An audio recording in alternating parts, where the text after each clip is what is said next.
Bismillahirrahmanirrahim. Asyhadu an la ilaha illallah wa asyhadu anna Muhammadar Rasulullah. Assalamualaikum warahmatullahi wabarakatuh. Waalaikumsalam. Bismillahirrahmanirrahim. Alhamdulillahirabbil alamin. Assalatu wassalamu ala asrafil anbiya wal mursalin sayyidina wa maulana wa habibina wa syafi'ina wa qurrati a'yunina Muhammadur Rasulillahi sallallahu alaihi wasallam. Para bapak, para ibu, para sedherek sedaya ingkang hadir datang majelis rutinan Jumat Legi, mugi-mugi kula lan panjenengan sedaya tansah keparingan hidayah, tansah keparingan rahmat, tansah keparingan fadl saking ngarsanipun Allah Subhanahu wa taala. Para bapak, para ibu, para sedherek sedaya ingkang kawula hormati, ing dalu menika inggih menika tasih malam Rajab, malam bulan Rajab. Allah Subhanahu wa taala memberikan sesuatu perintah kepada junjungan Nabi besar Muhammad sallallahu alaihi wasallam di dalam bulan Rajab, inggih menika arupi Isra lan Mi'raj. Rasulullah sallallahu alaihi wasallam dipun panggil dening Allah dateng langit nomor 8, inggih menika dateng Sidratil Muntaha. Sebetulnya dalam sisi bahasa Isra lan Mi'raj itu berbeda. Isra inggih menika perjalanan Rasulullah sallallahu alaihi wasallam saking Masjidil Haram Mekah Al-Mukarramah menuju Masjidil Aqsa daerah Palestina pada tanggal 27 Rajab tahun ke-10 nggih menika tahun kenabian atau tahun Masehinya tahun 621 Masehi. Rasulullah dipun panggil dateng Sidratil Muntaha. Jarak Masjidil Haram kalih Masjidil Aqsa menika boten cedak. Masjidil Haram datang Masjidil Aqsa jarakipun 1239 km. Rasulullah sallallahu alaihi wasallam dipun kancani kalian malaikat Jibril lan malaikat Israfil. Di dalam kitab diterangkan saking hadis Bukhari Muslim, inggih menika naik suatu hewan yang namanya buruk. Beliau dibawa ke Masjidil Aqsa saking Masjidil Haram. Setelah dari Masjidil Aqsa, piyambakipun sholat. Yang menjadi imam dari seluruh nabi-nabi yang diangkat oleh Allah, termasuk 24 nabi dan 25 satu, yaitu yang menjadi imam Muhammad Rasulullah sallallahu alaihi wasallam. Beliau diangkat dan dihantarkan oleh malaikat Jibril. Pertama inggih menika dateng langit nomor 1. Temriko piyambakipun ketemu kalian Nabi Adam, awal dari bapak kita semua, awal Allah menciptakan Nabi Adam yaitu di surga, dan beliau karena ada salah satu yang dilanggar, akhirnya beliau diturunkan di alam dunia yang kita tempati sekarang ini. Setelah ketemu dengan Nabi Adam, beliau ke langit nomor 2, ketemu dengan Nabi Yahya dan Nabi Isa. Di langit nomor 2 itulah ada 2 Nabi Allah, yaitu Nabi Yahya dan Nabi Isa. Seterusnya dari langit ketiga yaitu Nabi Yusuf, langit keempat Nabi Idris, langit kelima Nabi Harun, langit keenam Nabi Musa, langit ketujuh yaitu Nabi Ibrahim alaihissalam.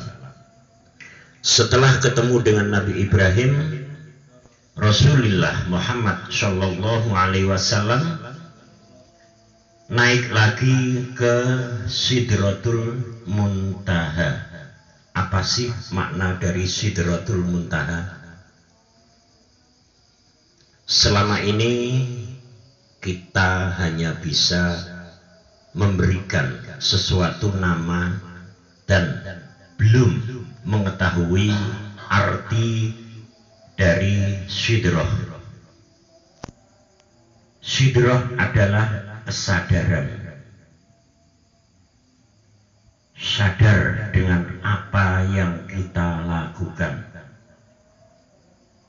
Muntaha itu sangat tinggi dan tidak ada batas yang membatasi, maka disebut Sidratil Muntaha.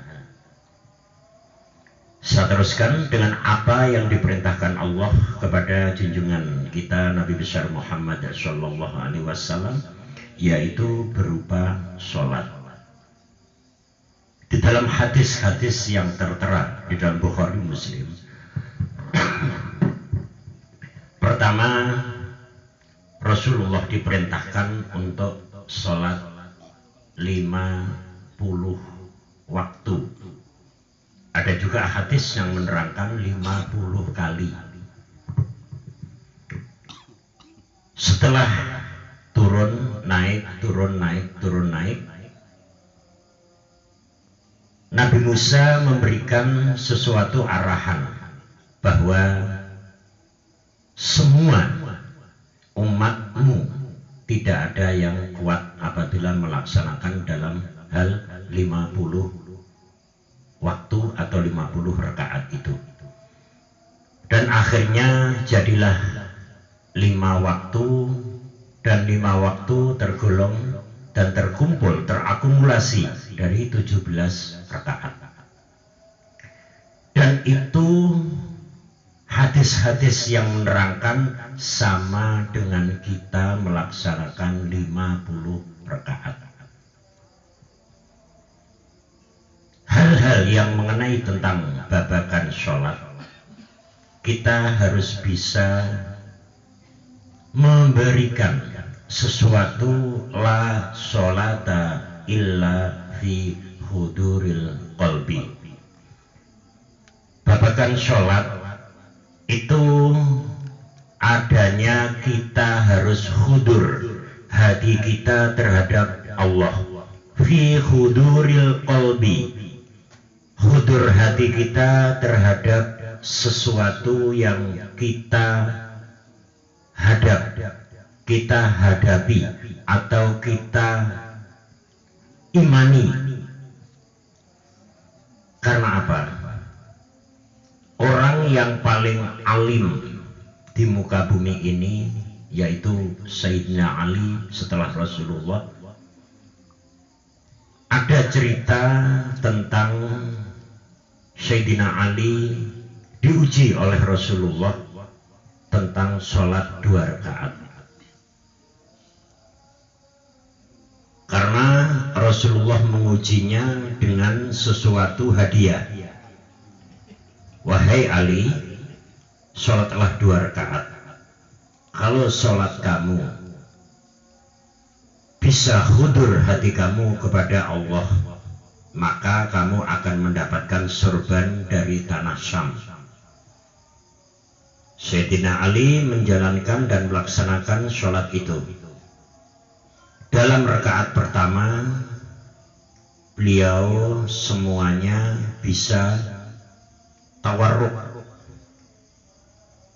bisa menghadap kepada Allah, dan bisa hal-hal yang mengenai tentang duniawiyah, tentang angan-angan jobo, tentang angan-angan sesuatu, beliau bisa menepis. Setelah rakaat pertama beliau laksanakan, rakaat kedua ternyata beliau belum mampu untuk tetap hudur atine marang Allah. Masih ada ganjalan, yaitu setelah menjalankan sholat beliau akan mendapatkan hadiah sorban dari tanah Syam. Setelah selesai menjalankan sholat, Rasulullah bertanya, wahai Ali, bisakah hatimu hudur marang Allah? Ali menjawab, rakaat pertama mulai takbiratul ihram sampai rakaat yang pertama selesai, kaulo saged hudur ati kaulo datang ngarsanipun Allah. Setelah rakaat yang kedua, pikiran saya mempengaruhi hati saya, bahkan tidak bisa hudur marang Allah karena ada hadiah itu. Itu suatu contoh hal yang dilakukan oleh Sayyidina Ali aja hanya mendapatkan separuh dari sholat itu.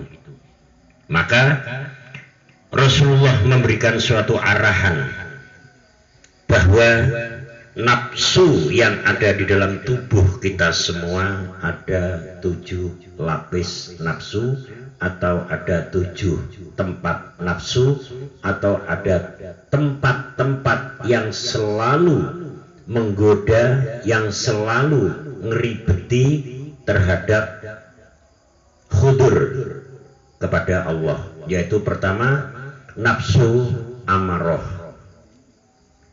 Apa yang kita lakukan itu serba kesusu,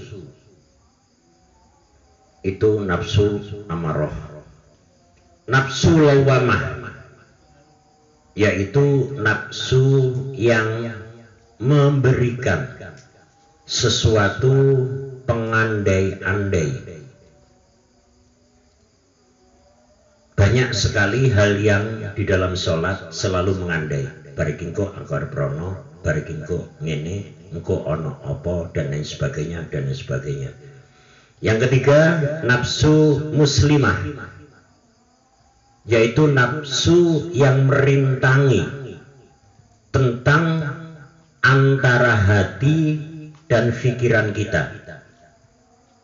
Apa yang telah kita baca setelah kita berniat usolli fardul isya'i arba'a raka'atin mustaqbilal qiblati lillahi ta'ala Allahu akbar.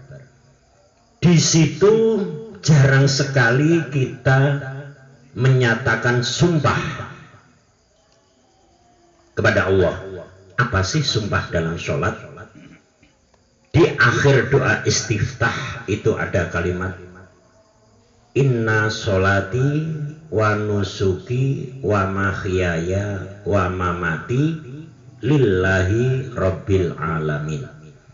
Bahkan jarang sekali orang yang mengamalkan tentang istiftah.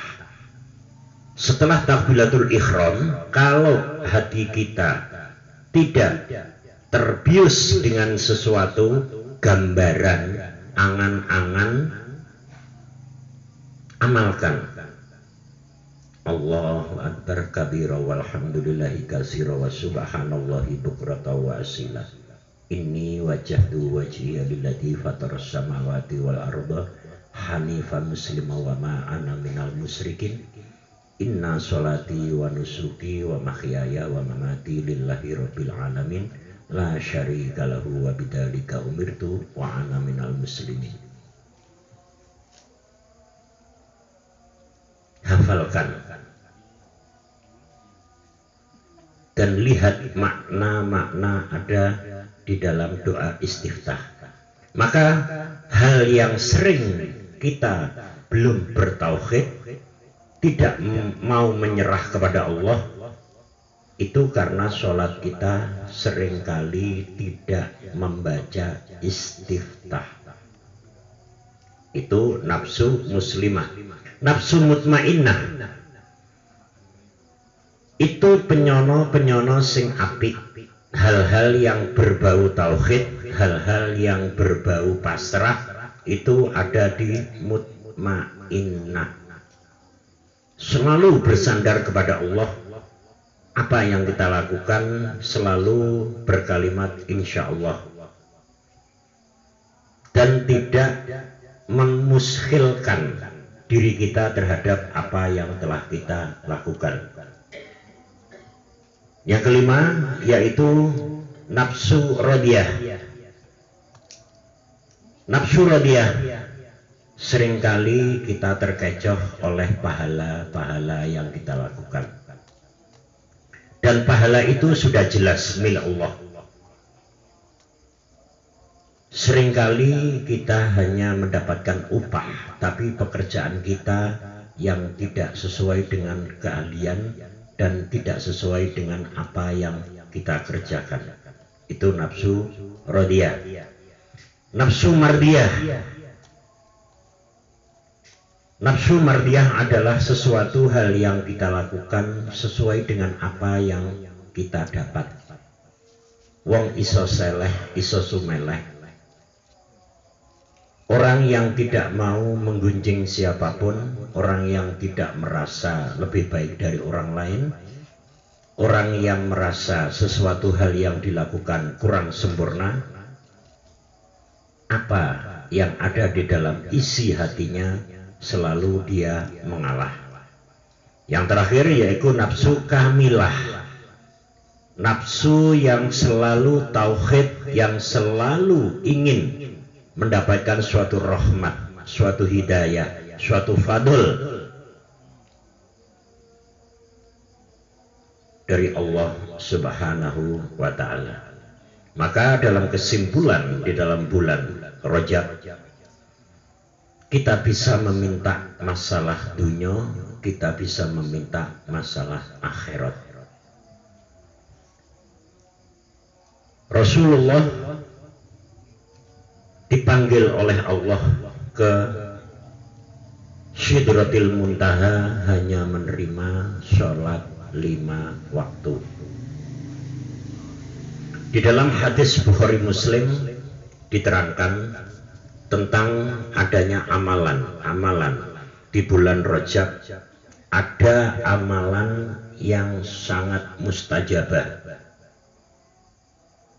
yaitu akhir Jumat di bulan Rajab. Ada satu hadis yang menyatakan waktu khutbah sudah naik mimbar. Ada lagi waktu pembacaan khutbah. Ada lagi hadis di antara 2 khutbah.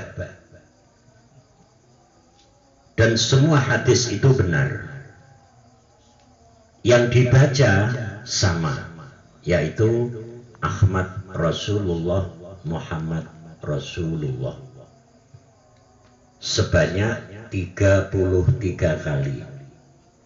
Di manakala kehidupanmu yang sangat riwel, kalau dengan bahasa Jawa sing sangat ruwet, Allah akan memudahkan dengan segala hal yang ada dalam ruwet rentengi kehidupanmu. Ahmad Rasulullah, Muhammad Rasulullah dibaca 33 kali di waktu pertengahan pembaca khutbah sedang duduk di antara 2 khutbah. Dan di situ diterangkan banyak keterangan. Apabila kamu punya hutang, kamu punya masalah, kamu punya keinginan, sing pengen gawe omah, sing pengen tuku tanah, sing pengen punya kendaraan dan sebagainya, boleh. Memang dipersilakan kanggo urusan dunia. Itu hal yang bisa kita lakukan dan muga-muga sampai Jumatan sesok. Amin. Hal-hal lain tentang adanya Allah Subhanahu wa Ta'ala, gambarannya, karena banyak sekali suatu pertanyaan ingin memandang Allah, ingin menguasai Allah, ingin bicara dengan Allah. Gambarannya sangat sederhana. Kamu hidup iku nggawe nyawa, nek nyawamu iku ucul saka awakmu ora iso obah. Pertanyaannya, panggonane nyawa ndi? Ya itulah Allah.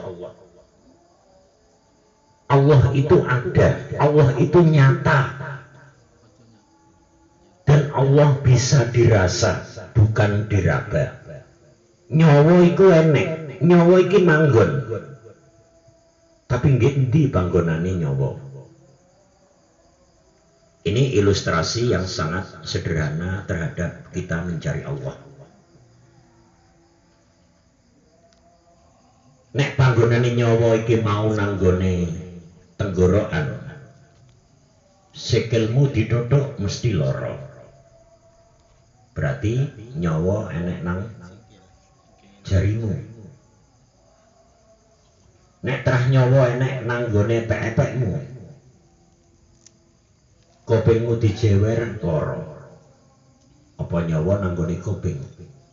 Demikian juga maksud saya, mengapa Allah memanggil Rasulullah nang Sidratil Muntaha? Itu suatu gambaran bahwa Sidrah adalah kesadaran, Muntaha itu yang paling tinggi. Sadar enggak kita ini ada pencipta? Sadar enggak kita ini ditempati nyawa? Sadar enggak bahwa Allah itu ada? Mungkin sedikit keterangan ini menjadi suatu acuan ibadah kita terhadap Allah Subhanahu wa Ta'ala dan sholawat kita terhadap Rasulullah, itu yang kita lakukan. Karena waktu Rasulullah dipanggil oleh Allah, sebelum beliau menghadap kepada Allah, ketemu dengan salah satu malaikat Allah yang menghitung air hujan dari Adam sampai ila yaumil kiamah, tidak pernah gesek. Pirang teletik sing nang bumi iki, nang dunya iki, malaikat itu tidak pernah gesek. Rasulullah menanyakan, wahai malaikat Allah, apa sebenarnya yang paling tidak bisa dihitung menurut diri kamu? Bahwa air hujan aja bisa kamu hitung tiap tetes dan tiap titiknya. Malaikat berbicara, di manakala orang yang bersolawat kepadamu itu saya tidak bisa menghitung dan saya tidak bisa menjumlah seperti jumlahnya air hujan dan seperti titik-titik dalam air hujan yang turun ke bumi. Maka kesimpulannya, ayo, di manakala ada apa dan di mana, sesulit apapun dan semudah apapun di dalam suatu kehidupan kita, perbanyak sholawat kepada Nabi besar Muhammad sallallahu. Allahumma salli ala sayyidina Muhammadin abdika wa rasulika nabil ummi wa ala alihi wa sahbihi wa barik wa sallim. Para bapak